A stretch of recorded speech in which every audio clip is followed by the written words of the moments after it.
What's up guys, how's it going? MikeTheTech here. Today I'm going to show you how to install the GameSalad Exporter into PhysicsEditor so that you can export all of your sprites collision data into GameSalad. So this is PhysicsEditor by CodeandWeb. If you haven't downloaded it already, you can download that at codeandweb.com/PhysicsEditor.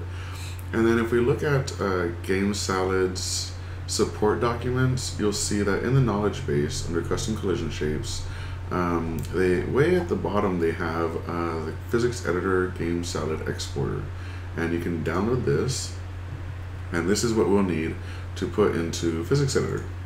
So this little folder right here.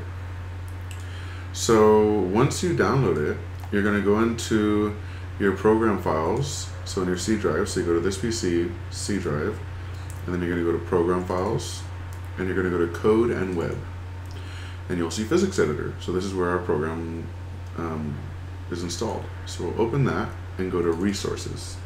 And then you'll see a folder called Exporters.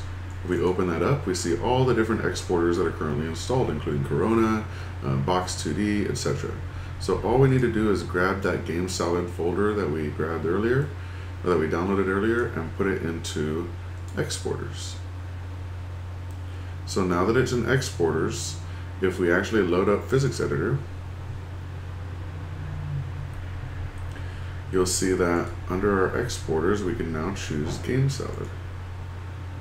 And this will let you export as a .json file and import into GameSalad's custom collision shapes. Pretty cool. If you have any questions or comments or any suggestions for new videos, please let me know in the comment section down below. Have a good day.